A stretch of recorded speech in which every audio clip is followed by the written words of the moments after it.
سر کلیجے پہ کتنا بڑا پتھر رکھا ہوگا حضرت ابوبکر نے جملہ بولتے ہوئے کہ جو محمد کی عبادت کرتا تھا وہ جان لے کہ محمد کو موت آ گئی ہے.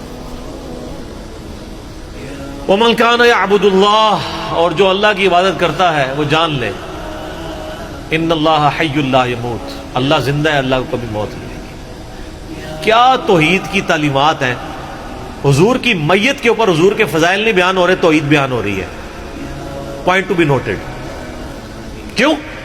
سر پہلے بھی انسانیت نے رسک لیا. دنیا کا سب سے بڑا شرک ایک پیغمبر کے نام پہ تو کھڑا ہوا ہے، عیسیٰ ابن مریم کے نام پہ. نبی علیہ السلام کو عیسیٰ ابن مریم نہیں اللہ نے بننے دیا. ایسے تربیت یافتہ وہ صحابہ جو کل تک آپ کے وضو کا پانی نیچے نہیں گرنے دے رہے تھے، آج وفات پہ کھڑے ہو کے فرضی خطبہ دے رہے ہیں. جو محمد کی عبادت کرتا تھا جان لو محمد کو موت آ گئی ہے، جو اللہ کی عبادت کرتا تھا جان لو اللہ زندہ ہے. پھر آیت بھی پڑھی، صرف فرضی جملہ نہیں بولا. آپ تو کہہ رہے ہیں شرک ختم ہو گیا. حضرت ابوبکر جب شروع نہیں ہوا تھا اس وقت بھی کہہ رہے تھے کہ نبی علیہ السلام کو کسی نے خدا نہیں بنانا، کیونکہ بخاری کی حدیث ہے، دیکھنا میری شان کو اس طرح بلند نہ کرنا جس طرح عیسیٰ ابن مریم کو لوگوں نے کیا. میں اللہ کا بندہ اور اس کا رسول ہوں، مجھے اللہ کا بندہ اور اس کا رسول ہی کہنا. سر وارفتگی، دیوانگی، عشق کی ساری کیفیت حضور کی وفات کے بعد بالکل چینج ہوگی. صحابہ کی ہونا تو چاہیے تھا جو وضو کا پانی نہیں گرنے دے رہے تھے جا کے قبر کی مٹی چاٹنا شروع کر دیتے. ایسا نہیں ہوا. وہ تعلیمات کی باؤنڈریز کو کراس نہیں کرتے تھے. تو پھر انہوں نے آیت پڑھی سورہ آل عمران آیت نمبر 144، وما محمد الا رسول قد خلت من قبلہ الرسل افإن مات او قتل انقلبتم علی اعقابکم. محمد تو نہیں مگر ایک رسول ہی، اگر یہ فوت ہو جائیں یا دین جو جنگ میں قتل کر دیے جائیں، شہید ہو جائیں، کیا تم دین سے الٹے قدم پھر جاؤ گے؟ جو کوئی دین سے الٹے قدم پھیرے گا اللہ کا کوئی نقصان نہیں کرے گا اور اللہ ثابت قدم رہنے والوں کو جزا دے گا. پھر سورہ الزمر کی آیت نمبر 30 پڑھی، انک میت وانہم میتون.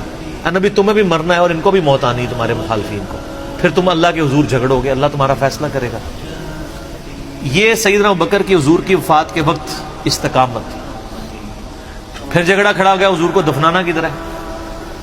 جامعہ ترمذی میں حدیث ہے، سیدنا ابوبکر کہتے ہیں کہ میں نے نبی علیہ السلام سے یہ بات سنی تھی کہ اللہ اپنے پیغمبر کو وہیں پہ موت دیتا ہے جو اس کے لیے سب سے پسندیدہ جگہ اللہ کے نزدیک ہوتی ہے. تو حضور کی جو چارپائی ہے نا اس کے نیچے ان کی قبر کھولو، وہاں پہ اللہ نے ان کو موت دی. پہلے صحابہ میں رائے نہیں طے ہو رہی تھی کہاں دفنانا. پھر سنن نسائی الکبریٰ کے اندر پورا وفات النبی چیپٹر ہے، سنن ابن ماجہ میں بھی موجود ہے کچھ حصہ اس کا. پھر لوگوں نے پوچھا کہ نبی علیہ السلام کا جنازہ ہوگا؟ انہوں نے کہا ہاں ہوگا. اسی طریقے سے تکبیر کہو اور سورہ فاتحہ اور اس کے بعد درود شریف اور اس طریقے سے 4 تکبیرات پڑھو. لیکن ایک فرق تھا کہ نبی علیہ السلام کو پروٹوکول صحابہ نے دیا ہے کہ آپ کی جو جنازے کی نماز ہے نا وہ جماعت کے ساتھ نہیں ہوئی. صحابہ نے یہ پروٹوکول دیا کہ حضور کی میت کی موجودگی میں بھی کوئی شخص امامت نہ کروائے. حجرے میں ایک طرف سے لوگ داخل ہوتے تھے، اکیلے اکیلے جنازہ ادا کرتے تھے. اور ڈیٹیل میں آتا ہے 2-3 دن تک جنازہ ہوتا رہا. پہلے یعنی مرد داخل ہوئے، اس کے بعد بچے، غلام، پھر عورتیں، اس طریقے سے سب نے جنازہ پڑھا. ظاہر ہے 1 لاکھ سے زیادہ لوگ تھے جنازہ پڑھنے والے. اس موقع پہ بھی سیدنا ابوبکر کی آپ استقامت دیکھیں. ورنہ حضرت عمر کتنے سٹرانگ اعصاب کے مالک تھے، ان کی حالت آپ دیکھ لیں. جب ضرورت پڑی ان کے مضبوط اعصاب کی تو کولیپس کر گئے. ابوبکر ہی کھڑے ہوئے ہیں تو حضور کو پتا تھا نا میں نے مصلی پہ کسے کھڑا کرنا ہے.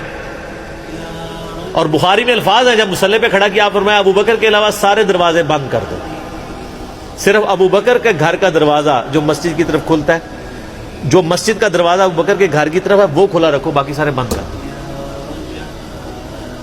تو نبی علیہ السلام کو یہ پتا تھا کہ کس لیول کا کس بندے کا یعنی ایمان ہے، اس کے اعصاب ہیں.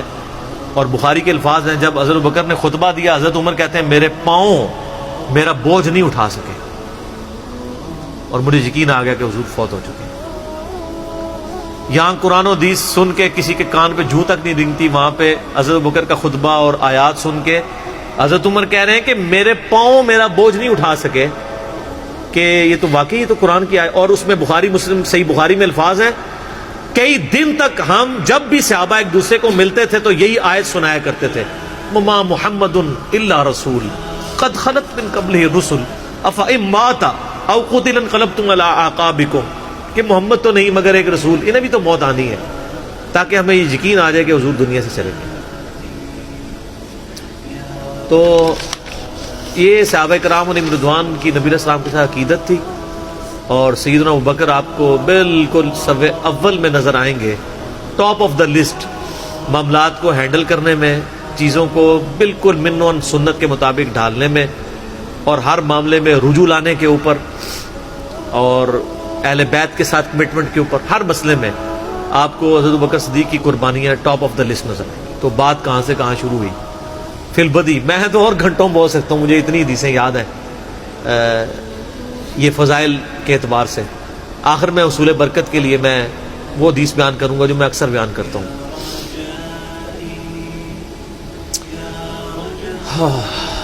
عبداللہ بن عباس رضی اللہ تعالیٰ عنہما کہتے ہیں، بخاری اور مسلم دونوں میں ہے، کہ سیدنا عمر کی میت رکھی ہوئی تھی اور لوگ آ کے ان کی میت پہ سلام پڑھ رہے تھے اور اپنے اپنے انداز میں خراج تحسین پیش کر رہے تھے کہ اس شخص کی وجہ سے اسلام کو کیا عروج ملا۔ تو کہتے ہیں اتنے میں میں نے محسوس کیا کہ ایک شخص میرے پیچھے آ کے کھڑا ہوا اور اس نے میرے کندھے پہ یوں کونی رکھی، میری پیٹھ اس کی جانب تھی، اس نے کونی میرے کندھے پہ یوں رکھی، اور حضرت عمر کی میت سے مخاطب ہو کے کہنے لگا کہ اے عمر، اللہ تجھ پہ رحم فرمائے، تو روئے ارض پہ ان لوگوں میں سے ایک شخص تھا کہ میری بھی خواہش تھی کہ میں ان اعمال کے ساتھ اللہ کے حضور پیش ہوتا، کہ اگر اللہ کے حضور پیش ہونے کے لیے مجھے بہترین اعمال چاہیے تو تیرے اعمال۔ ظاہر ہے جی رومن اور پرشین امپائر گری ہے، کس لیول کا عروج، کیونکہ میں نے رسول اللہ صلی اللہ علیہ وآلہ وسلم سے بارہا سنا تھا، میں ابو بکر اور عمر داخل ہوئے، میں ابو بکر اور عمر نکلے، میں ابو بکر اور عمر نے یہ کیا، تو مجھے بڑی امید تھی کہ تم اپنے دو ساتھیوں سے جا ملو گے، یعنی رسول اللہ اور ابو بکر کے ساتھ صلی اللہ علیہ وآلہ وسلم رضی اللہ عنہ۔ تو یعنی نبی علیہ السلام کے بعد سیدنا ابو بکر اور پھر حضرت عمر بھی وہیں پہ پہنچ گئے۔ تو مجھے نبی علیہ السلام کے اس فرمان سے لگتا تھا جس طرح آپ اپنی زندگی میں کہتے تھے نا، میں ابو بکر عمر، میں ابو بکر عمر، میں ابو بکر عمر، مجھے پتا تھا تم نے جا کے انہی سے ہی ملنا ہے جا کے، اور دیکھ لیں قبر بھی پھر ساتھ بنی دونوں کی۔ تو عبداللہ ابن عباس کہتے ہیں کہ میں نے جب یوں مڑ کے دیکھا تو وہ سیدنا علی بن ابی طالب تھے جو حضرت عمر کی میت کے اوپر یہ کلمات پڑھ رہے تھے، میں ابو بکر اور عمر، میں ابو بکر اور عمر رضی اللہ عنہم اجمعین وعلیہم السلام اجمعین۔